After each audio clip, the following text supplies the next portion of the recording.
इच्छा, आशा, अपेक्षा, आकांक्षा, यही सब मानव समाज के चालक होते हैं।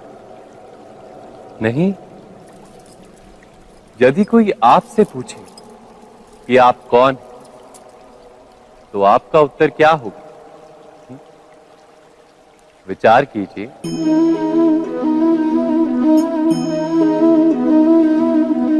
आप तुरंत ही ये जान पाएंगे कि आपकी इच्छाएं ही आपके जीवन की व्याख्या है। कुछ पाने से मिली सफलता, कुछ ना पाने से मिली निष्फलता ही आपका परिचय। अधिकतर लोग ऐसे जीते हैं कि स्वयं भीतर से मरते रहते हैं, किंतु अपनी इच्छाओं को नहीं मार पाते। इच्छाएं उन्हें दौड़ाती हैं जिस प्रकार मृग तृष्णा मृग को दौड़ाती। परंतु इन्हीं इच्छाओं के गर्भ में ही ज्ञान का प्रकाश भी। कैसे? जब इच्छाएं अपूर्ण रहती और टूटती, तब वहीं से ज्ञान की किरण प्रवेश करती है मनुष्य के हृदय।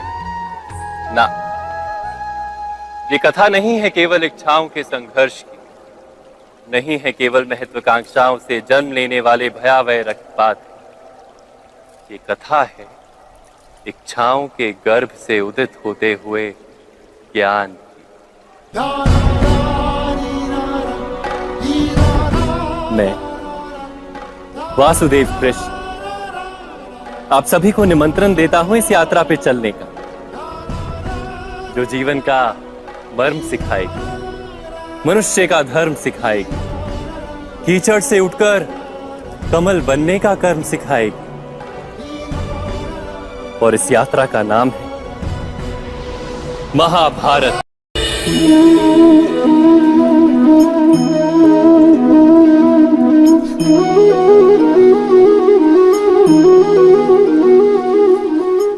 संतानों के भविष्य को सुख से भरने का प्रयत्न करना, यही हर माता पिता का प्रथम कर्तव्य होता है, जिन्हें आप इस संसार में लाए और जिनके कर्मों से ये जगत आपका भी परिचय पाएगा भविष्य में।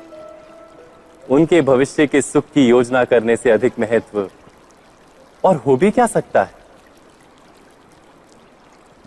किंतु सुख और सुरक्षा, क्या ये मनुष्य के कर्मों से प्राप्त नहीं होते?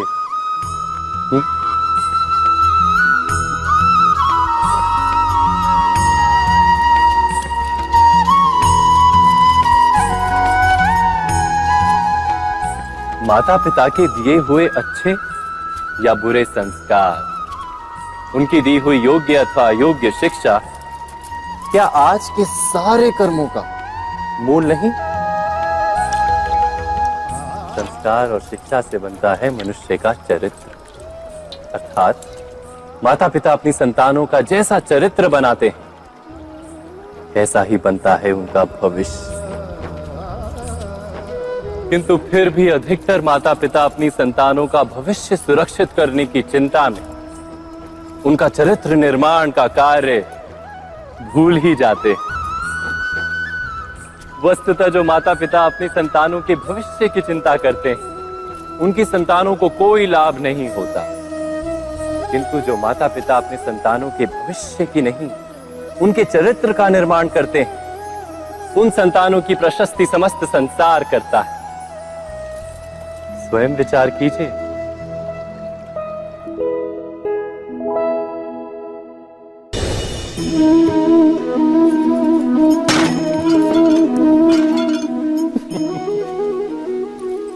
कभी कभी कोई घटना मनुष्य के जीवन की सारी योजनाओं को तोड़ देती और मनुष्य उस आघात को अपने जीवन का केंद्र मान लेता।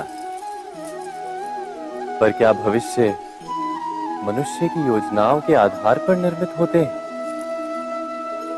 नहीं। जिस प्रकार किसी ऊंचे पर्वत पर सर्वप्रथम चढ़ने वाला उस पर्वत की तलाई में बैठकर जो योजना बनाता है, क्या वही योजना उसे उस पर्वत की चोटी तक पहुंचाती है? नहीं। वास्तव में वो जैसे जैसे ऊपर चढ़ता है वैसे वैसे उसे नई नई चुनौतियां, नई नई विडंबनाएं, नए नए अवरोध मिलते हैं। प्रत्येक पद पर वो अपने अगले पद का निर्णय करता है। प्रत्येक पद पर उसे अपनी योजनाओं को बदलना पड़ता है। कहीं पुरानी योजना उसे खाई में ना ढकेल दे। वो पर्वत को अपने योग्य नहीं बना पाता, केवल स्वयं को पर्वत के योग्य बना सकता है। क्या जीवन के साथ भी ऐसा ही नहीं? जब मनुष्य जीवन में किसी एक चुनौती को, एक अवरोध को अपने जीवन का केंद्र मान लेता है, अपने जीवन की गति को ही रोक देता है, तो वो अपने जीवन में सफल नहीं बन पाता और ना ही सुख और शांति प्राप्त कर पाता। अर्थात जीवन को अपने योग्य बनाने के बदले स्वयं अपने को जीवन के योग्य बनाना ही सफलता और सुख का एकमात्र मार्ग नहीं। स्वयं विचार कीजिए।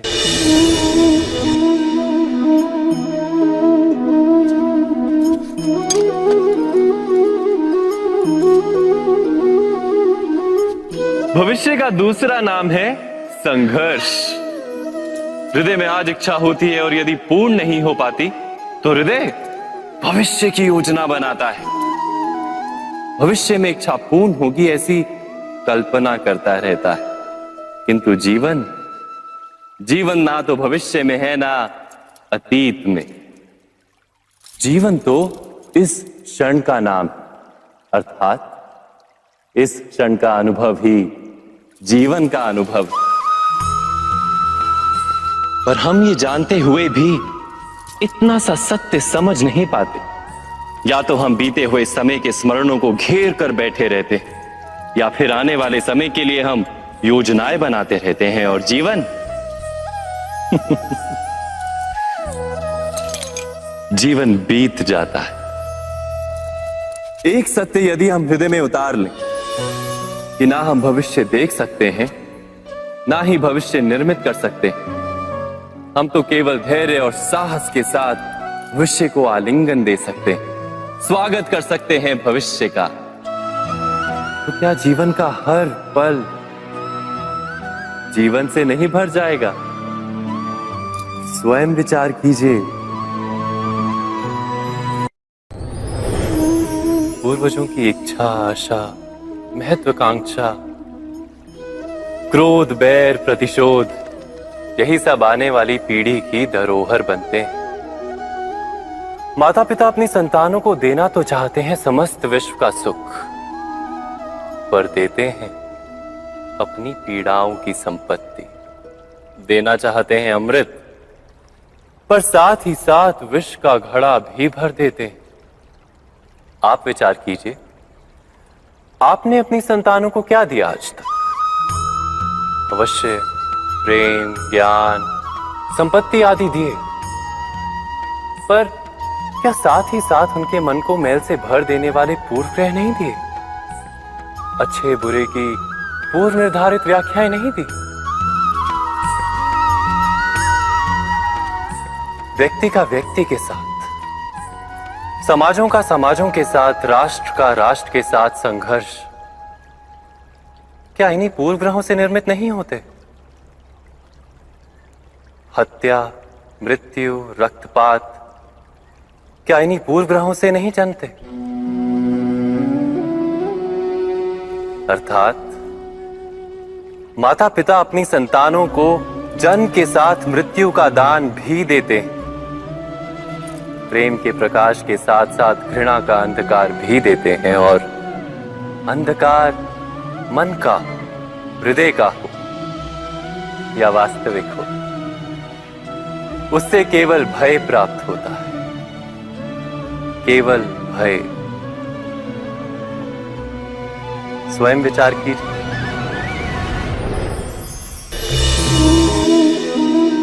मनुष्य के हृदय में भय का साम्राज्य रहता है सदा। कभी संपत्ति के नाश का भय, कभी अपमान का भय, कभी अपनों से छूट जाने का भय। इसीलिए भय का होना सबको स्वाभाविक ही लगता है। क्या कभी विचार किया है, जो स्थिति अथवा वस्तु भय को जन्म देती है, क्या वहीं से वास्तव में दुख आता है? नहीं, ऐसा तो कोई नियम नहीं। और सबका अनुभव तो ये बताता है कि भय धारण करने से भविष्य के दुख का निवारण नहीं होता। भय केवल आने वाले दुख की कल्पना मात्र ही है। वास्तविकता से इसका कोई संबंध नहीं है। तो क्या ये जानते हुए भी कि भय कुछ और नहीं, केवल कल्पना मात्र ही है, इससे मुक्त होकर निर्भय बन पाना क्या बहुत कठिन है? अवश्य विचार कीजिएगा।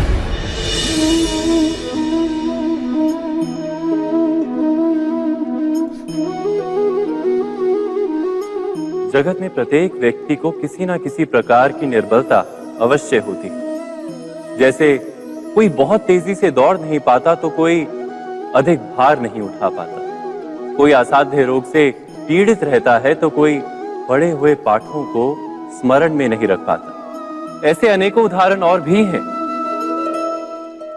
क्या आप किसी ऐसे व्यक्ति को जानते हैं जिसे सब कुछ प्राप्त हो और हम जीवन की उस एक निर्बलता को जीवन का केंद्र मानकर जीते हैं? इस कारणवश हृदय में दुख और असंतोष रहता है सदा। निर्बलता मनुष्य को जन्म से अथवा संजोग से प्राप्त होती है, किंतु उस निर्बलता को मनुष्य का मन अपनी मर्यादा बना लेता है। किंतु कुछ व्यक्ति ऐसे भी होते हैं जो अपने पुरुषार्थ और श्रम से उस निर्बलता को पराजित कर देते हैं। क्या भेद है उनमें और अन्य लोगों में? यह आपने कभी विचार किया है? सरल सा उत्तर है इसका। जो व्यक्ति निर्बलता से पराजित नहीं होता, जो पुरुषार्थ करने का साहस रखता है हृदय में, वो निर्बलता को पार कर जाता है। अर्थात निर्बलता अवश्य ईश्वर देता है, किंतु मर्यादा मनुष्य का मन ही निर्मित करता है। स्वयं विचार कीजिए।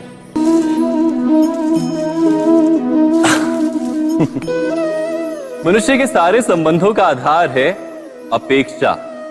पति कैसा हो जो मेरा जीवन सुख और सुविधा से भर दे?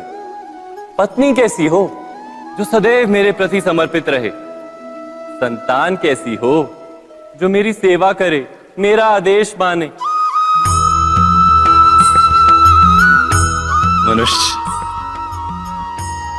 मनुष्य उसी को प्रेम भी कर पाता है जो उसकी अपेक्षा पूर्ण करता है। और अपेक्षा की तो नियति है भंग होना।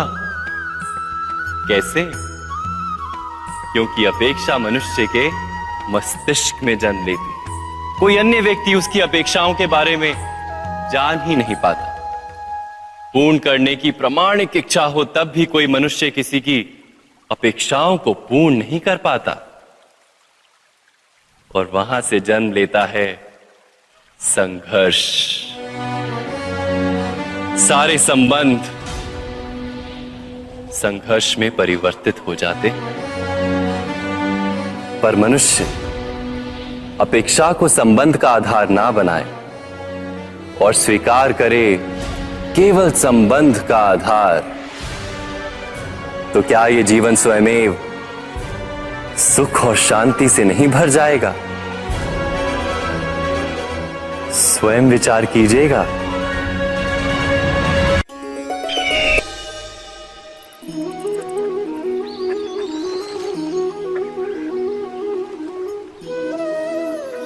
समय के आरंभ से ही मनुष्य को एक प्रश्न सदा पीड़ा देता है कि वो अपने संबंधों में अधिकतम सुख और कम से कम दुख किस प्रकार प्राप्त कर सकता है।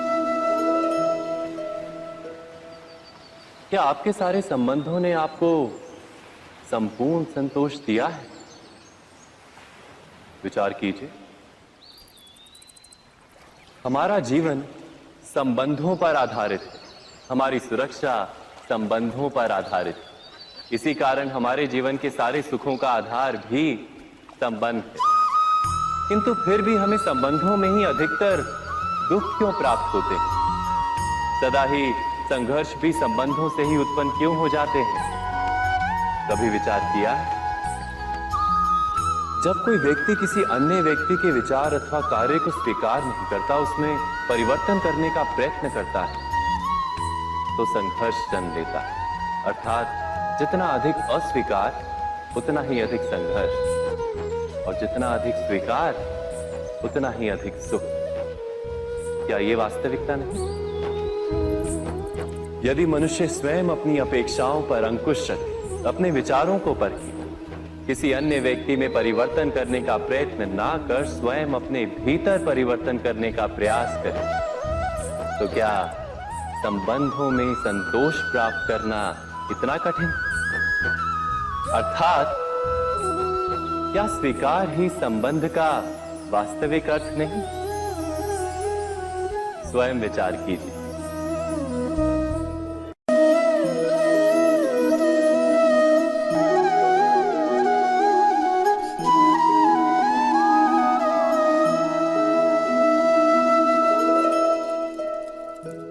जब किसी व्यक्ति को किसी घटना में अन्याय का अनुभव होता है, तो वो घटना उसके अंतर को झकझोर देती।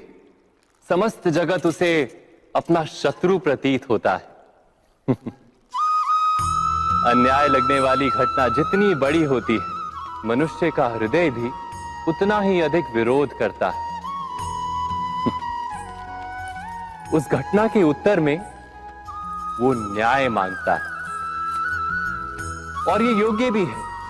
वास्तव में समाज में किसी भी प्रकार का अन्याय व्यक्ति की आस्था और विश्वास का नाश है। किंतु ये न्याय क्या है? न्याय का अर्थ क्या है? अन्याय करने वाले को अपने कार्य पर पश्चाताप हो, और अन्याय भुगतने वाले के मन में फिर से विश्वास जगे समाज के प्रति। इतना ही अर्थ है ना न्याय का। किंतु जिसके हृदय में धर्म नहीं होता, वो न्याय को छोड़कर बैर और प्रतिशोध को अपनाता है। हिंसा के बदले प्रतिहिंसा की भावना लेकर चलता है। स्वयं भोगी हुई पीड़ा से कहीं अधिक पीड़ा देने का प्रयत्न करता है, और इस मार्ग पर चलते अन्याय को भुगतने वाला स्वयं अन्याय करने लगता है। शीघ्र ही वो अपराधी बन जाता है। अर्थात न्याय और प्रतिशोध के बीच बहुत कम अंतर होता है, और इसी अंतर का नाम है धर्म। क्या ये सत्य नहीं? स्वयं विचार कीजिए। दो व्यक्ति जब निकट आते हैं तो एक दूसरे के लिए सीमाएं और मर्यादाएं निर्मित करने का प्रयत्न अवश्य करते हैं। हम यदि सारे संबंधों पर विचार करें तो देखेंगे कि इन सारे संबंधों का आधार यही सीमाएं हैं जो हम दूसरों के लिए निर्मित करते हैं। और यदि अनजाने में भी कोई अन्य व्यक्ति इन सीमाओं को तोड़ता है, तो उसी क्षण हमारा हृदय क्रोध से भर जाता है। इन सीमाओं का वास्तविक रूप क्या है? क्या हमने कभी विचार किया?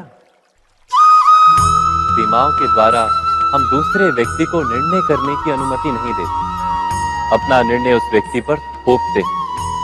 अर्थात किसी की स्वतंत्रता का अस्वीकार करते हैं। और जब स्वतंत्रता का अस्वीकार किया जाता है तो उसका हृदय दुख से भर जाता है, और जब वो सीमाओं को तोड़ता है तो हमारा हृदय क्रोध से भर जाता है। क्या ऐसा नहीं होता?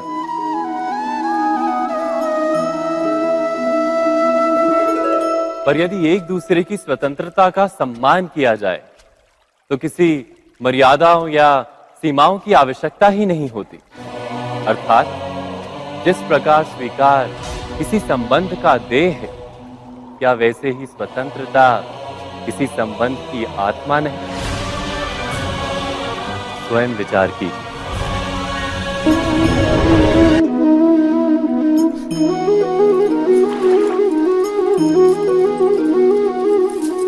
पिता सदा ही अपने संतान के सुख की कामना करते हैं, उनके भविष्य की चिंता करते रहते हैं। इसी कारणवश सदा ही अपने संतानों के भविष्य का मार्ग स्वयं निश्चित करने का प्रयत्न करते रहते हैं। जिस मार्ग पर पिता स्वयं चला है, जिस मार्ग के कंकर पत्थर को स्वयं देखा है, मार्ग की छाया, मार्ग की धूप को स्वयं जाना है, उसी मार्ग पर उसका पुत्र भी चले, यही इच्छा रहती है हर पिता की। निसंदेह उत्तम भावना है ये,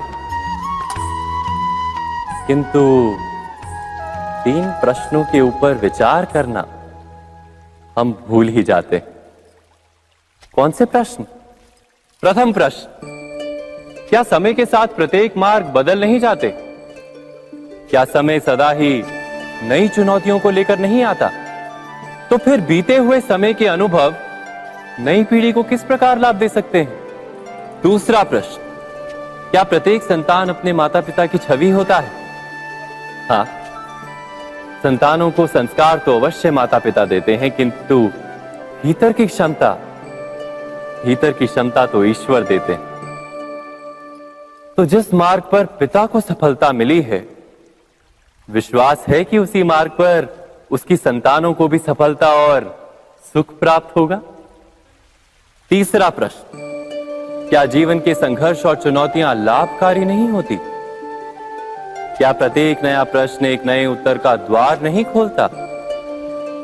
तो फिर संतानों को नए नए प्रश्नों, संघर्षों और चुनौतियों से दूर रखना, ये उनके लिए लाभ करना कहलाएगा या हानि पहुंचाना? अर्थात जिस प्रकार संतान के भविष्य का निर्माण करने के बदले उसके चरित्र का निर्माण करना श्रेष्ठ है, वैसे संतानों के जीवन का मार्ग निश्चित करने के बदले उन्हें नए संघर्षों के साथ जूझने के लिए मनोबल व ज्ञान देना अधिक लाभदायक नहीं होगा? स्वयं विचार कीजिए। सबके जीवन में ऐसा प्रसंग अवश्य आता है कि सत्य कहने का निश्चय होता है हृदय में, किंतु मुख से सत्य निकल नहीं पाता। कोई भय मन को घेर लेता है। किसी घटना अथवा प्रसंग के बारे में बात करना या फिर स्वयं से कोई भूल हो जाए उसके बारे में कुछ बोलना, क्या ये सत्य है? नहीं, ये तो केवल तथ्य है। अर्थात जैसा हुआ था वैसा केवल बोल देना सामान्य सी बात है। किंतु कभी कभी उस तथ्य को बोलते हुए भी भय लगता है। कदाचित किसी दूसरे की भावनाओं का विचार आता है मन, दूसरे को दुख होगा, ये भय भी शब्दों को रोकता है। तो ये सत्य क्या है? क्या हमने कभी विचार किया है? जब भय रहते हुए भी कोई तथ्य बोलता है तो वो सत्य कहलाता है। वास्तव में सत्य कुछ और नहीं, केवल निर्भयता का दूसरा नाम है। और निर्भय होने का कोई समय नहीं होता, क्योंकि निर्भयता आत्मा का स्वभाव है। अर्थात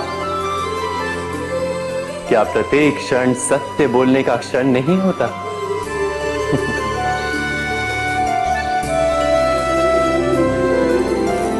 स्वयं विचार कीजिए। जब भी किसी की आशा और इच्छा भंग होती है तो उसका हृदय क्रोध से भर जाता है। जिस व्यक्ति को वो अपना अपराधी समझता है उसे दंड देने का प्रयत्न करता है। पर क्या हमारी इच्छा या आशा का भंग होना क्या सदा ही किसी का अपराध होता है? इच्छाओं के अपूर्ण रहने के तो कई कारण हो सकते हैं। कुछ तो संजोग के कारण अधूरी रह जाती हैं और कुछ नियति के कारण। और कभी कभी इच्छाओं का स्वरूप ही ऐसा होता है कि वो पूर्ण नहीं हो पाती। बिना परिस्थिति पर विचार किए किसी को अपराधी मान लेना न्याय नहीं, प्रतिशोध है। न्याय का आधार तो दया है, करुणा है, और प्रतिशोध का आधार क्रोध, अहंकार। अर्थात हृदय में करुणा धारण किए बिना किसी के अपराध के विषय में विचार करना, किसी को दंड देना क्या अपने आप में ही अन्याय नहीं? स्वयं विचार कीजिए।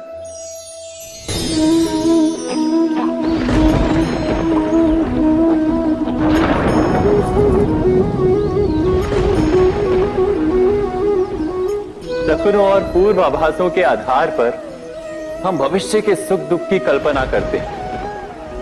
भविष्य के दुख का कारण दूर करने के लिए हम आज योजना बनाते हैं, किंतु कल के संकट को आज निर्मूल करने से हमें लाभ मिलता है या हानि पहुंचती है? ये प्रश्न हम कभी नहीं करते। सत्य तो यह है कि संकट और उसका निवारण साथ जनते हैं, व्यक्ति के लिए भी और सृष्टि के लिए भी। नहीं, आप अपने भूतकाल का स्मरण कीजिए, इतिहास को देखिए। आप तुरंत ही ये जान पाएंगे कि जब जब संकट आता है तब तब उसका निवारण करने वाली शक्ति भी जन्म लेती है। यही तो जगत का चलन है। वस्तुतः संकट ही शक्ति के जन्म का कारण है। प्रत्येक व्यक्ति जब संकट से निकलता है तो एक पद आगे बढ़ा होता है, अधिक चमकता है, आत्मविश्वास से अधिक भरा होता है, न केवल अपने लिए अपितु विश्व के लिए भी। क्या ये सत्य नहीं? वास्तव में संकट का जन्म है एक अवसर का जन्म, अपने आप को बदलने का, अपने विचारों को ऊंचाई पर करने का अवसर, अपनी आत्मा को बलवान और ज्ञान मंडित बनाने का अवसर। जो ये कर पाता है उसे कोई संकट नहीं होता, किंतु जो ये नहीं कर पाता वो तो स्वयं एक संकट है विश्व के लिए। विचार कीजिए।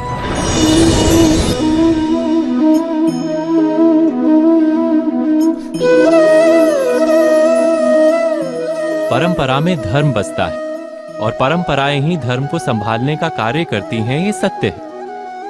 पर क्या केवल परंपरा ही धर्म है? विचार कीजिए। सत्य तो यह है कि जिस प्रकार पाषाण में शिल्प होता है उसी प्रकार परंपरा में धर्म होता है। इस पत्थर में शिल्प है, ये पत्थर शिल्प नहीं। शिल्प को उजागर करने के लिए उसे तोड़ना पड़ता है, अनावश्यक भागों को दूर करना पड़ता है। ठीक उसी प्रकार परंपराओं में धर्म ढूंढना पड़ता है। जिस प्रकार इंद्र पूजा की परंपरा को तोड़कर गोवर्धन पूजा का धर्म ना ढूंढा जाता तो यादवों को उनकी मुक्ति का मार्ग नहीं मिल पाता। अर्थात परंपरा को पूर्णता छोड़ देने वाला धर्म से वंचित रह जाता है और परंपरा का अंध अनुकरण करने वाला भी धर्म को प्राप्त नहीं कर पाता। कहते हैं हंस के पास नीर क्षीर विवेक होता है। दूध में मिले पानी को छोड़कर केवल दूध ही ग्रहण करता है। तो क्या सच्चा धर्म प्राप्त करने के लिए हृदय में ज्ञान से जन्मा विवेक आवश्यक है? और ऐसे विवेक के बिना जिसे धर्म मान भी लिया जाए, जो वास्तव में धर्म ना भी हो, ऐसा भी तो हो सकता है। स्वयं विचार कीजिएगा।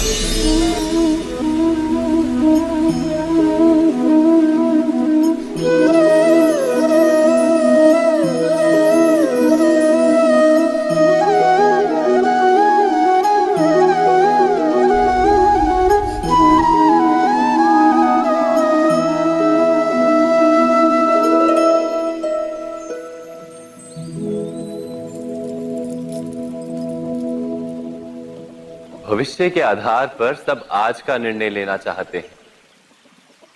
भविष्य में सुख मिले, भविष्य सुरक्षित हो, ऐसे निर्णय आज लेने का प्रयत्न रहता है सबका। आप अपने जीवन को देखिए, क्या आपके अधिकतर निर्णय के पीछे भविष्य का विचार नहीं होता?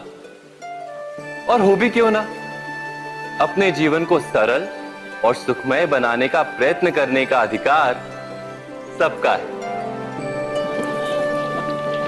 पर भविष्य तो कोई नहीं जानता, केवल कल्पना ही की जा सकती है। तो जीवन के सारे महत्वपूर्ण निर्णय कल्पनाओं के आधार पर ही करते हैं हम। क्या निर्णय करने का कोई तीसरा मार्ग हो सकता है? विचार कीजिए।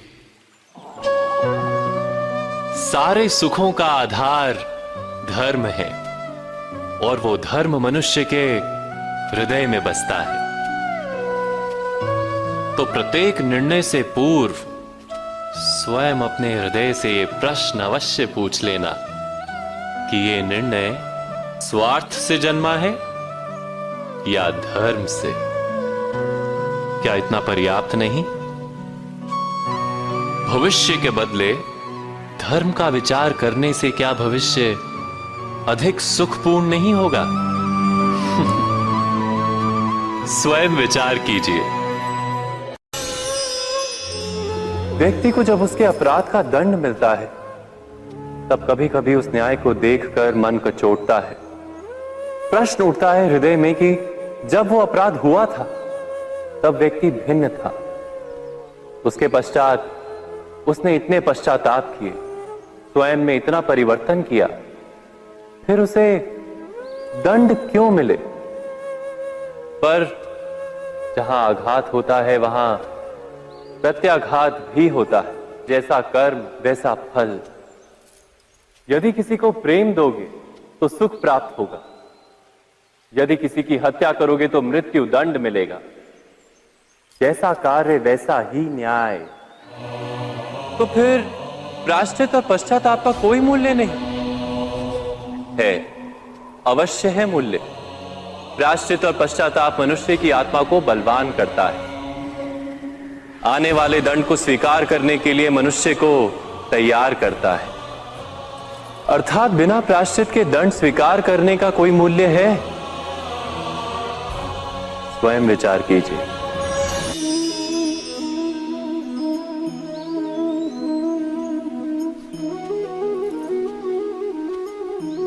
जब अपने किसी अच्छे कार्य के उत्तर में दुख प्राप्त होता है अथवा किसी को उसके दुष्ट कार्य में सुख मिलता है तो मन अवश्य ये विचार करता है कि अच्छा कार्य करने का, धर्म के मार्ग पर चलने का तात्पर्य क्या है।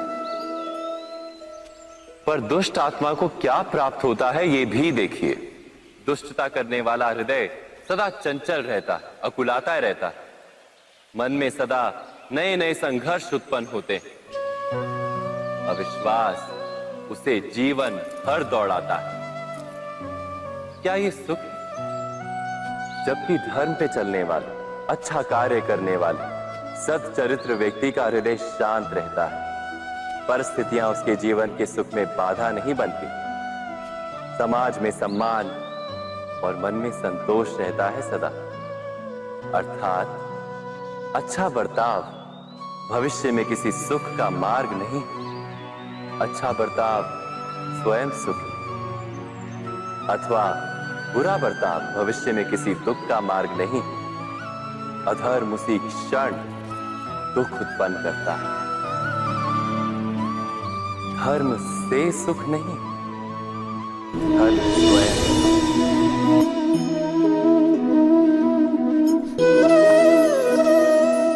सत्ता की लालसा सबके हृदय को घेरे रहती है।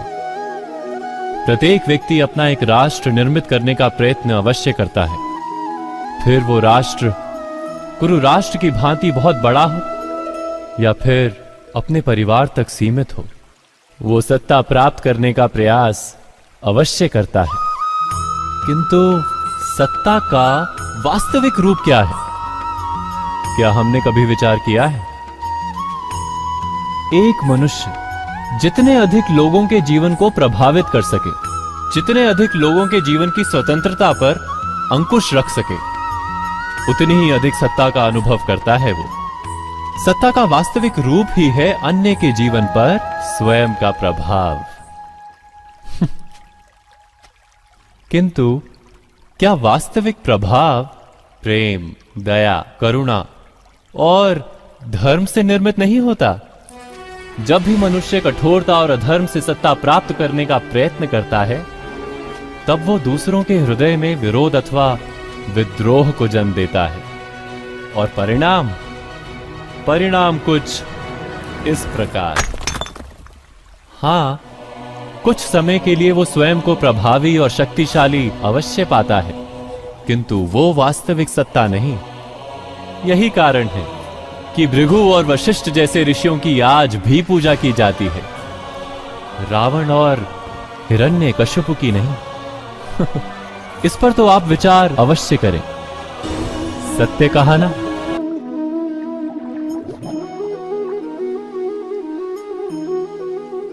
इस संसार में आने वाला प्रत्येक बालक संपूर्णतः संस्कार रहित होता है। उसके अंतर पर ना किसी अच्छे संस्कार के चिन्ह अंकित होते हैं, ना ही बुरे संस्कार के। अर्थात जन्म से बालक में ना कोई गुण होता है और ना ही कोई दोष। तो ये दोष अथवा गुण किस प्रकार प्राप्त होते हैं? क्या हमने कभी विचार किया है? जो बात माता पिता के मुख से निरंतर सुनी जाती है, वही बात उनकी संतानों के हृदय का संस्कार बनती है। जैसे किसी गांव में नदी तट तक एक पगडंडी बन जाती है केवल उस मार्ग पर बार बार चलने के कारण। अर्थात माता पिता के हृदय की इच्छाएं उनकी संतानों के हृदय का दोष अथवा गुण बनकर जन्म लेती हैं। क्या ये सत्य नहीं? पर फिर भी जब उनकी संतानों में कोई दोष दिखाई देता है, तो माता पिता आश्चर्य और दुख से भर जाते हैं। माता पिता का हृदय ये प्रश्न करता है कि उनकी संतानों में ये कुसंस्कार आए कहां से। सत्य तो यही है कि माता पिता अपनी संतानों को अनजाने में ही कुसंस्कार के बीज दे देते हैं, जो उनके संतानों की हृदय भूमि पर कुसंस्कार का वृक्ष बनकर उगता है। अर्थात अपनी संतानों को सुसंस्कारी और धर्ममय बनाने की आशा रखने वाले प्रत्येक माता पिता को प्रथम अपने हृदय की इच्छाओं पर अंकुश रखना क्या अनिवार्य नहीं?